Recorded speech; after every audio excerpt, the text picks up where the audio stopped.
Well, actually, unfortunately, yes, we have, but it was a really bizarre, random situation. I'll try to tell you about it here. If you've ever been to California, you understand how expensive the gas prices are compared to the next states like Nevada and Arizona and Oregon. Like all of them are going to be way cheaper than California. So we were in California one time, and we knew we were going east, and we were heading into Nevada. And so we were on Google Maps looking, and we're like, yeah, it's like over $1 cheaper when you get to Nevada. So we're like, all right, well, we'll get enough gas because we did the mileage on Google Maps to the next gas station. So we filled it up so we could just get enough gas to go to the next station. And we get there and we're like, okay, we'll fill up a little bit. And they're like, oh, it's like 50 cents cheaper down the road farther. So we like kept doing that a few times. And they're like, all right, well, once we get further into Nevada, then it gets pretty cheap and then we can just fill up and be done. And so we were heading down the road and we're like, well, here's the gas station that we were going to.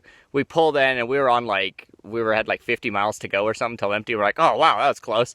And we pull in and they literally had caution tape around like the whole gas station, or around the pumps at least. They were completely out of gas. And we're like, are you kidding me? So I'm like, well, what do I do? I'm like, if we stay here, we're gonna have to like sleep here until the gas truck gets here, which who knows when that's gonna be. Or we just keep going. And so I'm like, look up where the next gas station is. So she's on Google Maps. She's like, it's down the road farther. I'm like, whatever, we're just gonna go. So I started going because I didn't want to sit there and idle. So we just started going, and we're on the interstate, and the interstate's, I think it was 80 there. So we were cruising, not interstate 80, the speed limit was 80. We were cruising down that, and I tried to get like behind semis and stuff, but of course there was like nobody in Nevada. So I couldn't get behind anybody. So I'm like trying to coast over the hills, and I'm like, okay, it's coming up. You can like see the exit, and all of a sudden the truck starts chugging. This was actually in our Chevy. We never had issues with the Ford Escape, never ran out of gas in that. But in the Chevy, we were like 2 miles to the exit.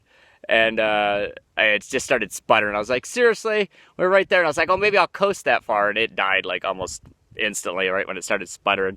So we were so close. And Heather was like, we'll just stand on the side of the road and we'll ask for, or see if somebody will pick us up. I'm like, we're 2 miles. I'm like, I could just run to the gas station faster. And I'm like, nobody's going to stop. The speed limit's 80. Nobody's going to stop for us when we're going that fast. I'm like, this is dangerous to be sitting here. So I got over as far as we could off the side of the road.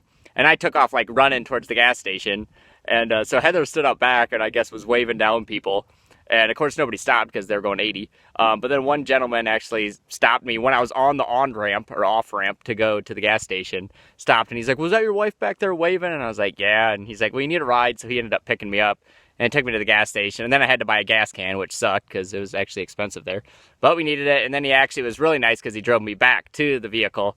So that was fantastic. So that was a big thanks out to that dude wherever he is still today. But that was our story. That was the only time I ran out of gas. Otherwise, I usually keep it full as can be. But, you know, the budget nomads we are, we're penny pinching everywhere. And turns out we didn't do well on that one because we ended up spending the money on the gas can. But now we have a gas can. So if we ever need it, I guess we'll have one so we don't have to buy it again. But hopefully we don't have to have that issue again because this thing has a bigger gas tank. It's like 36 gallons instead of 23. So we can go a lot farther. So hopefully now we kind of learned our lesson, so at least put in enough to get us to the next couple gas stations. So hope you guys like that story. We'll see you guys next time. There's Hannah, he wants to go play. Bye.